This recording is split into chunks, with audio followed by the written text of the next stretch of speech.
For many years, the Eziama people grappled with the non-availability of a bridge between them and Nneato in Umunneochi local government area.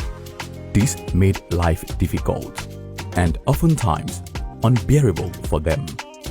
Before, here I'm going to go Ochi bridge and Ochi bridge at the back. Then, Ochi bridge and Akura Bamoto. Bridge, yeah. Even moto, Abu Alaga. All we can relative with the cheap. Bridge before, always get the Abakaria and where accident. The moto and then the man now got a bridge.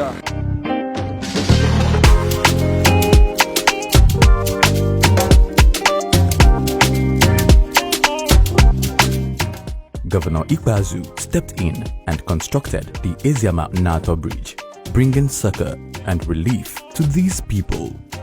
I'm going to Rosa. So, Baru Chapania, Arochara, I got the bridge in heaven. Both the web, but I was here. Trailer, I got her. Both the latter that Bapayo. So, Trailer, I got her. Both the way I got her. So, how do I have to buy you, Malania? Come by, you can look at the Pazan Yomber and Eva. So, you're not able to do the young bridge. I'm a young here. It was Ezekiel. Nay, now, my father. Or the Lepabia. I'm a young oh, Dick. When I make down. It's the one I got on Yabana, even 3 Motogaba Yakatana. Obido man, Nicola walk is sleep by my own line.